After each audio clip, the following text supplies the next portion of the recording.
So I'm here in Walpiup, Victoria, and I got my light horseman Fly the Red instead, Imperial Land Flag of Australia t-shirt on, the true flag of the Australian people.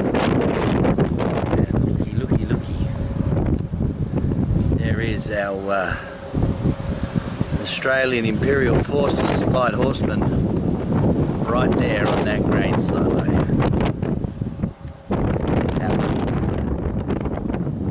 Salute.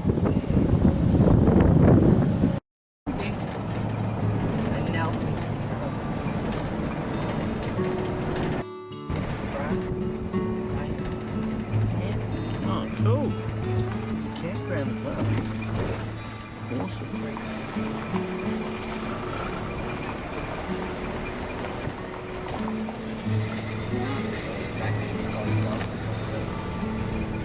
Lots of plants.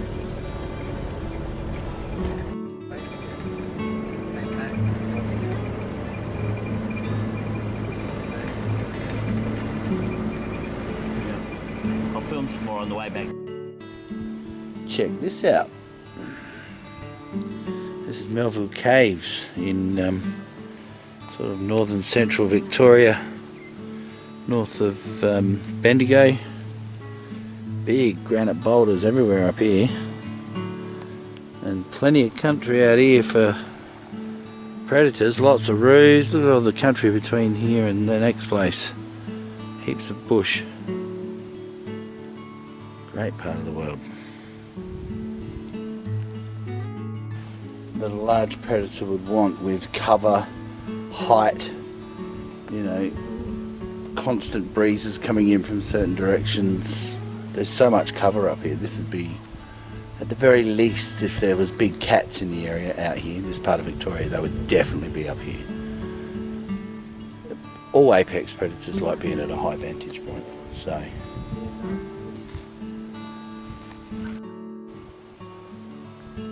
Just massive. That'd have to be 200 years old if it was a day. You reckon? Yeah.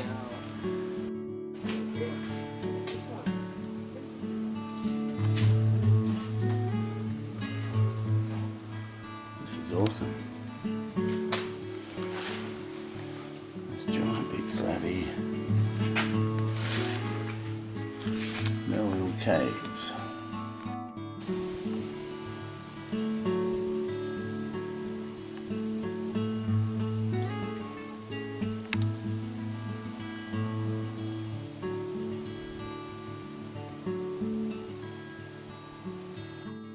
So I've made it to the Dandenongs, and close enough at the foot of the Dandenongs, and I'm here with Paul Cadwallader, who's been a very strong and loyal supporter of Tagoa for many years now. Yeah. Puts up with a lot of my antics. Paul was the person who bidded the highest bid for Alex Evans' painting that we had to auction off recently, so I've personally delivered it because sometimes it's a personal service with me. But anyway, without further ado, Paul's going to take it out and have a look at what he spent all that money on. So yeah. If I had a drum roll, I'd give you a drum roll, Paul. But from this wonderful painting from Alex Evans. Yes, all the way from Indianapolis in America. Yeah. God bless her, we love her. She's a great supporter of Tagoa and always produces magnificent art. So I have had a look at it already. It's been out. Just pull those tapes off, mate, and it'll unroll. Yep. But here it is. Here it is. Finally. Dun, dun, dun, dun, dun.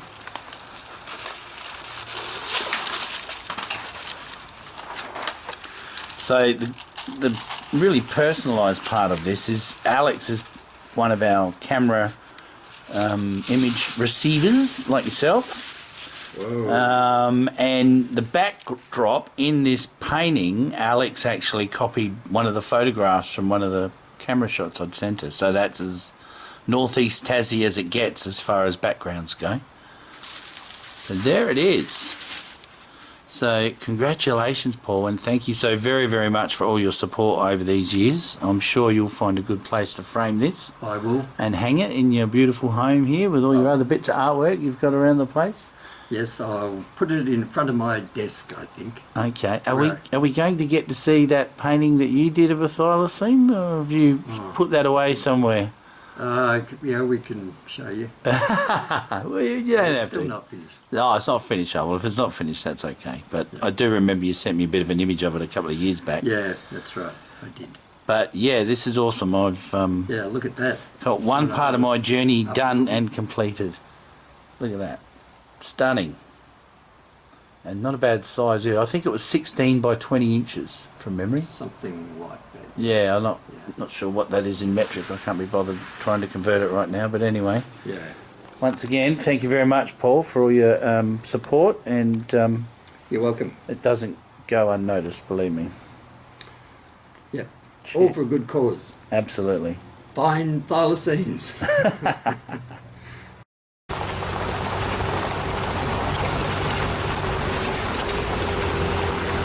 Then if something does pop up, then you've got it straight away. Get searching. Yeah. So yeah, Yep. the old farm, Left or right? they both go the same way. Oh, they both go the same way. Okay. Yep. So that's old John's farm over there. Yep. Him and his daughter, they got a horse over there. They were doing something with the horse, and the panther ran across there. So Yeah. Right. Okay. Well, there's plenty of bush out the back there over that other side. yeah, well, this goes all the way over to Churchill, the Crow Valley, all this bush, Yep. and they're seeing stuff over there too. So, Yeah. There's plenty out here. oh yeah, so it's Wilson's Prom. Oh yeah, that's Wilson's Prom there, eh? Mm. Fantastic. I'll zoom up on that. So, we've found this bit of a collapse here where obviously animals have been running up and down here a lot. Now, there's a lot of deer here. There's a lot of deer prints. But yeah, they're obviously going up here and it's caused a bit of a collapse here and there with all the rain that we get. We've had a lot of rain last night, so a lot of the prints are stuffed up from that. There was one large 4 or maybe 5-toed print there, and I couldn't really distinguish what might have made it, but it's definitely a broad, minimum 4-toed animal there. There appears to be another one there from it that's collapsed a bit from the rain, that one there. And then there's another one just there, and maybe another couple up the top there. So something's gone blonk, blonk and blonk up the top there with a reasonably large front foot. So we're just waiting for this to set. But check out this view. So Foster's down there, and there's the top end of Wilson's Promontory. I don't know if you can see it a bit further down there. It's gone behind the clouds, but there's some large mountain ranges at the bottom end of Wilson's Promontory way down there. And that's pretty much a world famous national park with lots of sightings of very unusual animals. From everything from black cats, thylacoleos to thylacines in there. And oddly enough, the government want to put a fence across the peninsula there and keep the foxes out, they reckon. But I bet you they dump a shit ton of 1080 in there when they do it. And who knows what they're trying to get rid of when they say fox baits. The mind wonders. So I'm up here at Mount Best, 36 metres above sea level. There's the wind turbines facing out towards Wilson's Promontory. It's a bit blowy. You get that when you're 436 metres above sea level. This is a plaque talking about the bushfires of 1906 and the local people that died and some of the heroes in the community that rescued a few along the way.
How you doing? Time to check in. I'm just leaving East Gippsland. I'm in the Victorian High Country. Been up through Omeo. Just come around the corner and thought I might have got stuck because of this dirty, great, what appears to be a Tasmanian blue gum. I might be wrong, but that looks like a Tassie blue fruit. Anyway, it's fallen over on the road here. It's got rather big leaves. Look at the size of the leaves on it. Pretty decent. Actually, it's probably not a Tassie blue because it's got that big curve in the leaf. Although, some of them do look like Tassie blues in the juvenile growth there. But yeah, so far so good. What a drive. I've never driven through the Alpine high country before. On my way to Corryong, and I'm going to rest there tonight. I'm actually on a mission to pick up a whole heap of thylacine research from South Australia, from Katoomba in New South Wales. I'll tell you a bit more about that later, but yeah, we're on a bit of a trek, me and young Jess. She's just here, having a good time. You can have a stretch when we get to Corryong. We're in Alpine National Park, so you can drive through with a dog, but they're not meant to, you know, be at the campgrounds and stuff for obvious reasons. But it's a public road, so we're not doing anything wrong. Probably about halfway from Omeo to Corryong now, so we'll see how we go. We'll check in a bit later. So here we have a what appears to be an Alpine dingo. It's obviously been shot by a hunter and tied up here. It might have been baited, but I doubt it. But you can see it's an Alpine dingo because it's really quite light in colour. But how fresh is it? Look at this. Hasn't even got rigor mortis. This is put here today, I would say. And left here on display by some proud hunter. Don't know if I agree with the methodology here, but anyway, it is what it is. And they don't protect too many carnivores in this country, let me tell you. But yeah, definitely a dingo. Not a thylacine. I wouldn't be so lucky as to have someone leave a thylacine hanging on a sign for me now, would I? So, a little bit of Australian colonial history here. And she's a bit overcast, so we can't see much. But some of you may remember the man from Snowy River. Well, if it was a clear day, this is a view that I would have of the Snowy Mountains in the background there under the clouds. So you can just see there. This is the landscape with a bit of bird shit on it. And the Aboriginal word for the Snowy Mountains is Munyang. Not sure which language group that's from.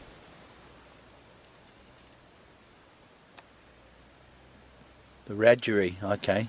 The Wiradjuri, the Walgal and Doodadora, together with the Nyadago people of the Monaro and Djatmathang of the Omeo region. These groups were considered the custodians of the Australian Alps. Well, they probably still are the custodians, but they've just been removed from their lands. But here we have the mighty Murray on its way through Victoria, starts up there in the Snowy Mountains and ends up in South Australia and goes out to sea at my mind's blank. Goolwa. Goolwa at the Coorong in South Australia. And there's plenty of water in it up here before all the irrigators take their bit and the Albury-Wodonga scheme catches it all for the hydro. But it's a beautiful part of the world. Absolutely stunning morning. Gorgeous. And there you can see my faithful sidekick Jess hanging out the car waiting for me to get back in or let her out, whatever comes first. Oops, I'm busted. So I'm not sure. That might be Mount Kosciuszko over there, which is Australia's highest peak. And that's definitely the Snowy Mountains way over there. You can just see the snow above that ridge. Just come off Clark's Hill. But that looks pretty peaky to me. Long way away, of course. As the crow flies, it's about 30-40 k's away. But we're pretty high up here. And it's looking like it's going to be a stunning day in New South Wales. I'm not sure what that is over there, if that's a rock or a waterfall. It looks like a rock coming out of the big ridge. Coming out of that mountain there into the valley.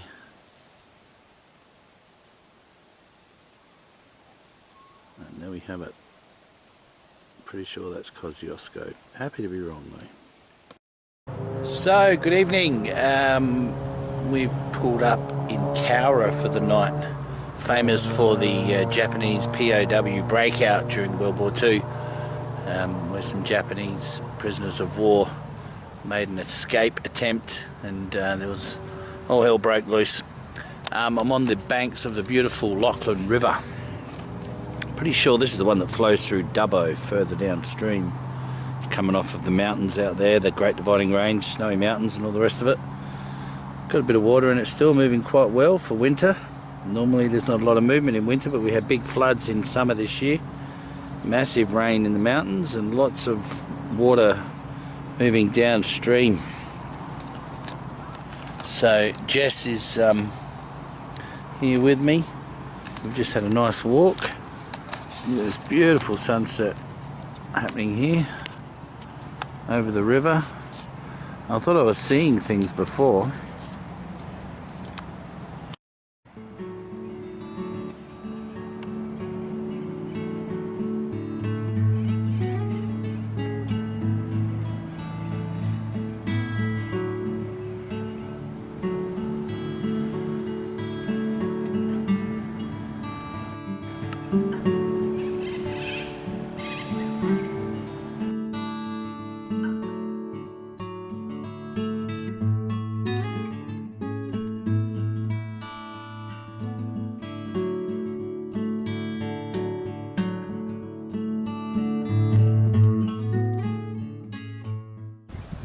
Afternoon. I'm on my way to go and see Heather Gilroy, who contacted me a couple of months ago after her husband Rex passed away. Rex was a very well known and respected archaeologist and cryptozoologist and researcher here in the Blue Mountains and all over the world and Australia. And sadly he passed away a couple of months ago, but after he passed away, Heather got in touch with me and asked me if I would be interested in taking custody, I suppose, or ownership of the collection of sightings and research, and possibly the plaster casts as well, that Kath Alcock and Dawn Anderson collected in the 1960s and 70s in South Australia.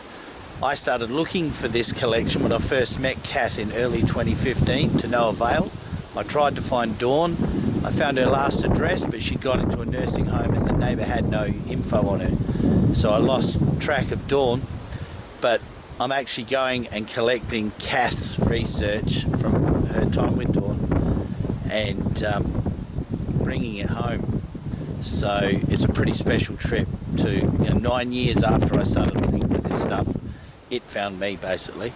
It was Dawn donated it to Rex's museum sometime back in either the 80s or the 90s, I'm not sure, maybe in the early 2000s, but I think it was a fair while ago. So Rex has had it all this time in his collection, and now his lovely wife Heather has offered it to me. So I'm coming to pick it up and take it back to Tassie with me.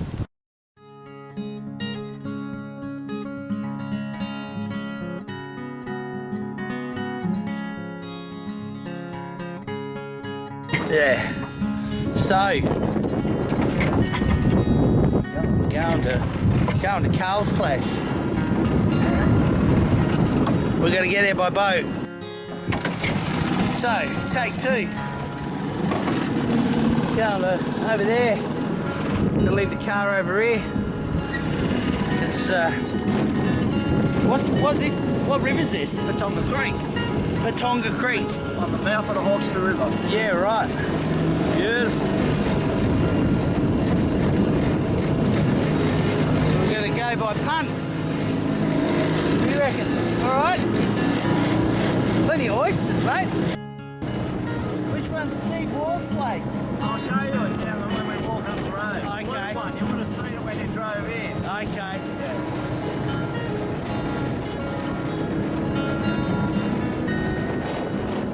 Flat bottom punts are handy, eh? Launch them in a cup of water.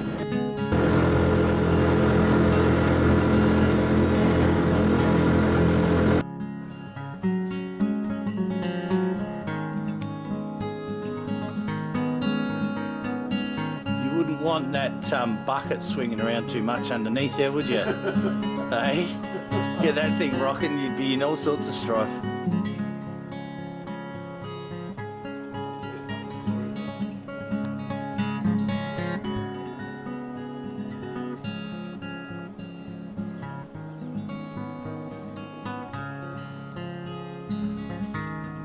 Not much between here and the Pacific Ocean. Yeah, it's fantastic. Absolutely stunning.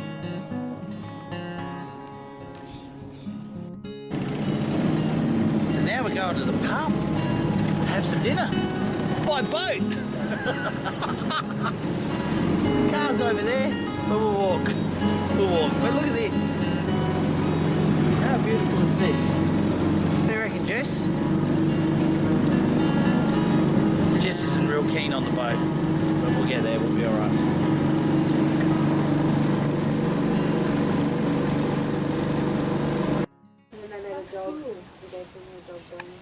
Yeah, I saw that. Yeah. And then turned a cat into an owl. Did you see the cat into an owl? Yeah, it's down there somewhere. But that's what that is. That's Maybe the sailing Gilroy, boat, see? Yeah. Yeah. And that's the son of Horus? Horus. Then it's bitten by the snake. See the two sons? Yep. Two sons of Pharaoh. Which was quite alarming because there's the bell. Yes. Amazing.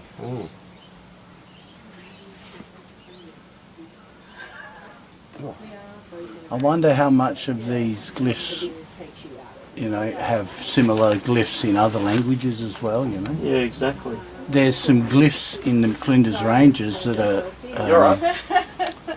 Phoenician. Yeah, well that's what they said. This is halfway between Phoenician and Egyptian. Right, okay. So in other words, that's why they went. That's what debunks the. This is what. And then I'm assuming that we didn't make it as far as. No, it didn't seem as far last time I was here. But then again, that road wasn't Wait, like that. get back here. That road wasn't like that. Yeah. So. Wow. Don't be naughty. She's a wanderer. What's in there? Joanna. There's some strange looking stuff on here, isn't there? Do Egyptian glyphs have stick men in them though? Stick figures? No. There's a scarab beetle there. Yeah. I can't recall ever seeing a stick man in an Egyptian documentary. No, neither do I. Or a dog bone. No. Or Yeah, penis. a penis. Is that yours? Is that yours, Carl?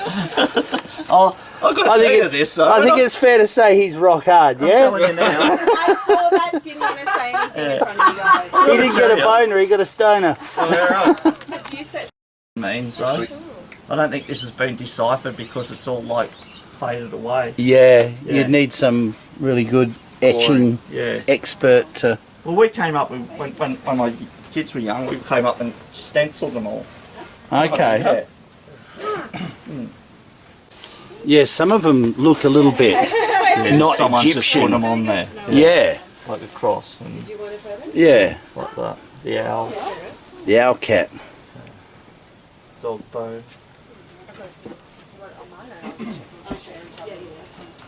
I think it would have been hard doing this.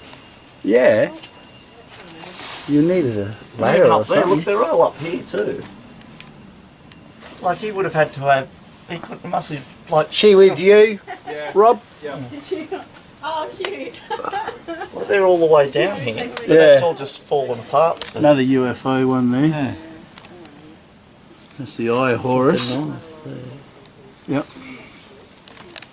Stab the snake. Amazing. Good morning. I'm in Dorrigo, New South Wales, up in the mountains above Bellingen. And what a sight I found here. How would you like a specimen like that in your backyard? Moreton Bay fig. Beautiful big tree. Massive little root base on it.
So here I am at Dorrigo National Park and the view is amazing.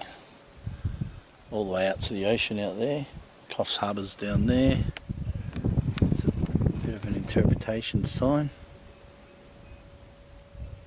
But just stunning country. So I'm just about to pull up at my next destination. Been to Dorrigo, New South Wales, up in the mountains there in the New England Ranges, and had a look around up there, seen some nice country. I stopped over on the coast there at Patonga with old mate Carl, and now I am popping in to catch up with Gary Opit and his wife Carmen. And I'm going to show Gary, Kath and Dawn's work. So I'm sure Gary will be keen to see it. We chatted about it a few months ago. And now I'm actually bringing it all together. So it's going to be good.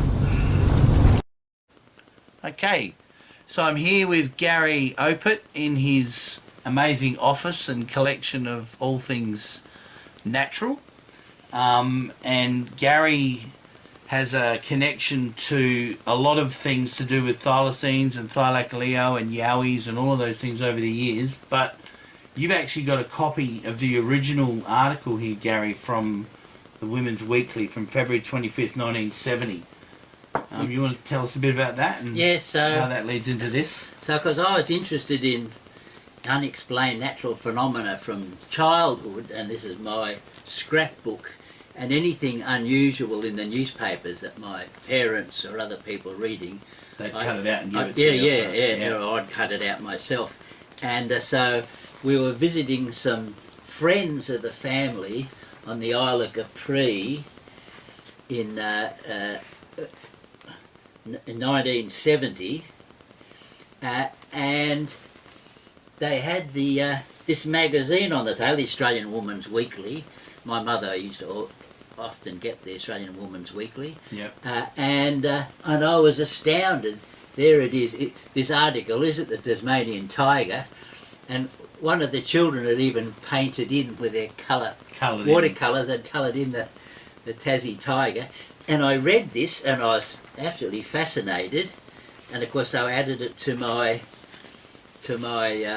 scrapbook on unexplained phenomena, such as reports of animal species that were no longer supposed to be alive. So there's the actual article. Is it the Tasmanian tiger? That was being reportedly encountered in southeast and South Australia. In large quantities. And then in 1981, I embarked on an expedition and that didn't get home for 2 years, and I was camping all through New South Wales, Victoria and South Australia, going from one national park to another. Yep.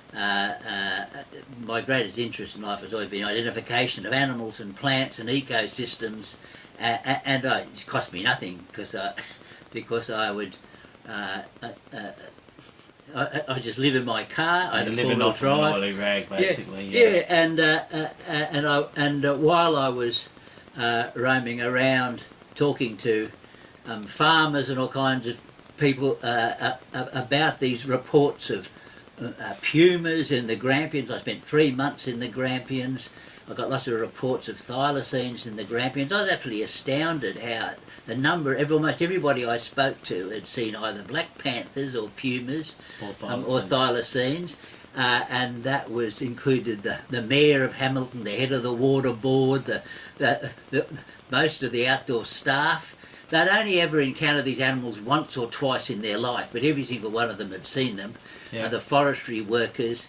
And then I drove into South Australia, and that's when I went and you visited Kath. I visited Kath, and I spent an afternoon evening chatting with her.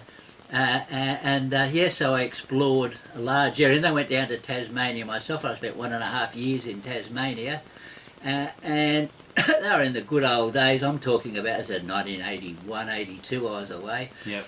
I was the voluntary ecologist for the Wilderness Society. Okay. So I collected lots of reports of animals unknown to science, primarily thylacines and Thylacoleo or marsupial lion-like animals. Yep. Along with, I was bird watching and spotlighting at night. But I myself never encountered a single one of the mystery animals, so it shows you how difficult it is to encounter them, because I was out most nights and never still saw bugger all. Never. I saw all the common animals, but I never saw any sign of thylacines. I camped in remote places where thylacines had reportedly been seen. Yep. I wasn't disappointed that I didn't see thylacines, because I was there primarily to study the animals and plants, the ecosystems. That were there regardless. And so it'd be a bonus to come across anything. So now, here we are in July. What's the date today? The 18th. 18th. With Neil staying with us, and he's been able to discover the actual dossier Of Kath and Dawn. This is dated 1967, so this is the original one of 3 volumes of the original dossier from Kath Alcock and Dawn Anderson from way back then in the 1960s. So I'm going to let you go through this. There's a little surprise in here a little bit later that I've already discovered that I won't say anything about, but just read that out for me, Gary. This dossier is dedicated to my friend Kath Alcock. Without her knowledge of fauna and bushcraft, this dossier would not have been written. I wish to thank all the people who helped in any way, either by reporting sightings or actual interest in the animal itself. I have heard of many more sightings but have not been able to contact these people to verify them, or they were rather hesitant at giving information for fear of ridicule. And you can see there's Dawn's signature there. Yeah, and that's interesting, that illustration there, is that? That's the one from the article. That's the one, so that's pretty amazing to actually, after all these years... There's the original. To see the original article, the original Well, the actual photo that's in there, I've got that hard copy of that. With Right. That. They actually Yeah. did a hard copy photo of it to print it. Yeah, so that's fascinating to see that. So it's very, very authentic. This is what they 55 years, 56 years of hidden treasure, Strange I animal suppose. sightings. Interest in the sighting of a strange animal in the Cole Spence area is growing, with more reports being received on it.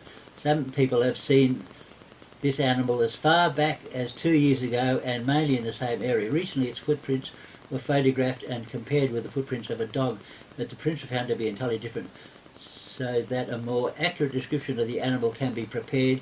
Anyone who has seen it during the past 2 years is asked to state where and when it was and give a description of its body and movements, and forward these to Mrs. R.J. Anderson, Road Door Park, Private Bag 111, Nara Court.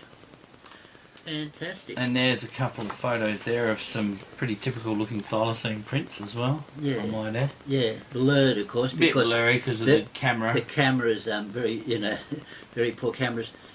This is the school, this is animal track with the size of a large school bus sighting at Claypan. These are not the prints of the Sent to the car. museum. And so I actually I visited all those places where the thylacine was actually observed, including the locality where the bus was driving along and the passengers were looking at school the bus sighting. thylacine, the school bus A sighting. very famous school bus sighting. Yeah, and then this is all in 1982. Yeah. And then also the locality where a mother and 2 cubs were observed playing on the roadside.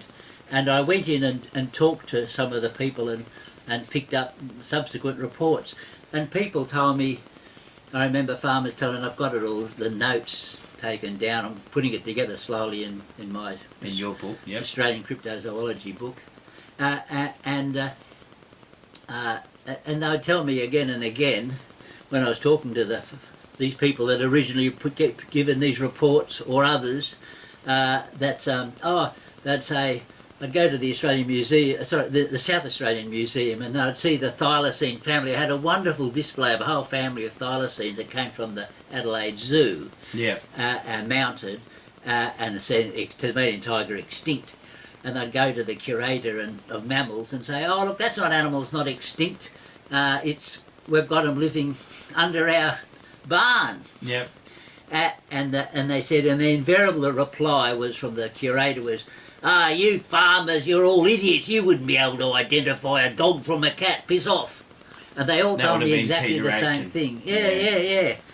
Peter Aitken was known for being a very non-scientific scientist.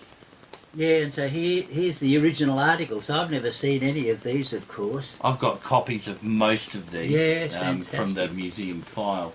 But to actually have these old original photos of prints, Yes, which look yep. identical to what we find now, Yep. is just gold.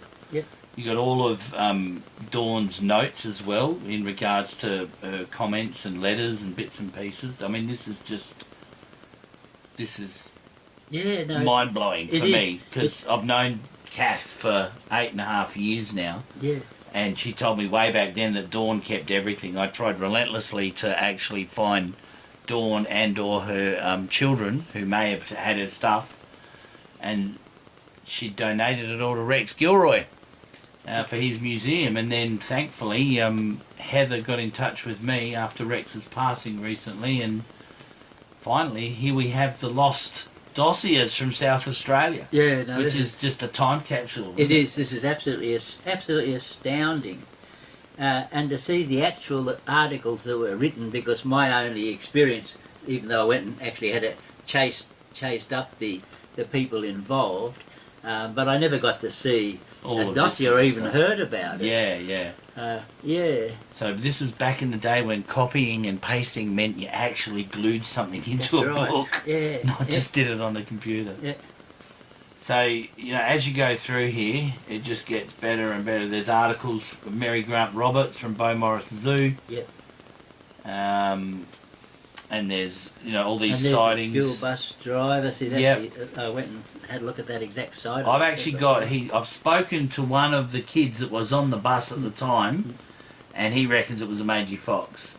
Oh, yeah. Now, he's a man in his 70s now, probably, or 60s at least, and he swears it was a mangy fox, he reckons, but the school bus driver, Bob Jackson, still argues with him that it was definitely not a mangy fox. So that's a bit of banter between them. And see, generally what happens too with people, you know, memories change over time, and it's a common thing for people, and I've had scientists, you know, botanists or whatever, see an animal they can't identify, and then they say, oh, but it must have been a spotted tail quoll, except didn't have any spots and was twice as big, or it must have been a dingo, except didn't look like a dingo. So they try and quantify it somehow. So you know, or it must they have can been categorise it then. That's right. It must have been a mangy fox, because nothing could exist that we don't know about, because humans are wonderful. John Barry had one of those sightings of a scientist who was in the ACT, stopped at a creek and sat down on a log. A thylacine walked past him in broad daylight, but he dismissed it because they're extinct. Yeah, that's right. No, it's not a possibility. They're definitely extinct, because I read that they are. I read that they are, so what I saw can't be real, yeah? But when you read that extinction paper, it's purely opinion based. It's got no science in it whatsoever. It's absolutely crap. Because you can't, because if you're interested in studying a carnivorous mammal that lives in remote forests, and all carnivores, carnivorous mammals particularly, they have huge ranges and they're ambush predators, and so they're very elusive. They have superb sense of smell and hearing. Yeah. And as soon as anything that's not suitable for prey moves into an area, they move away, because, you know, they don't want to be disturbed. You know, hunting is everything to them. Yeah, that's it. And the chance of you encountering it, or even setting up a trail camera and photographing, it's almost an impossibility. And so all you can say is, you can't say it's extinct. You can only say that there's a lack of evidence for its existence or whatever. But it's a lack of evidence isn't evidence of a lack. No. I love that saying.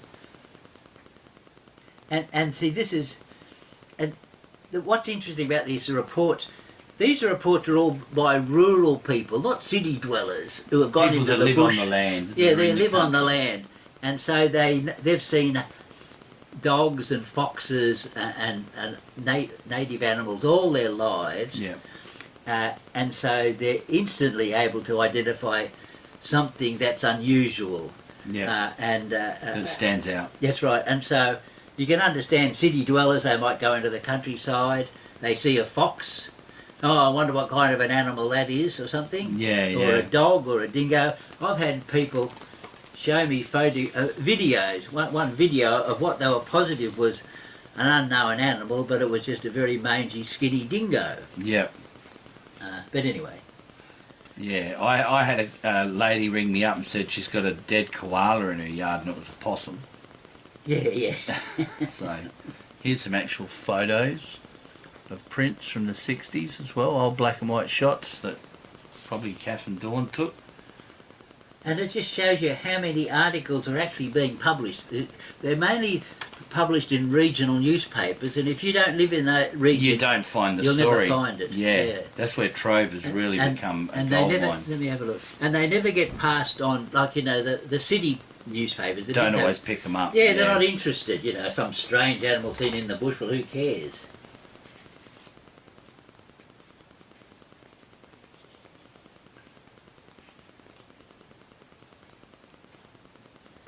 Yeah, Fabian, look, it's been digging a hole there. I know where that was. That there's a story in here about that. So what happened? Kath and Dawn had gone out to investigate this area. It's a very sandy conservation park in the southeast. There was 2 sets of prints. So there was the mother and the juvenile, and they were following the tracks. And suddenly the juvenile prints vanished, and there was just the mother's because the juvenile had jumped in the pouch. Yes, yes. Fascinating. Here's the sleeve for those.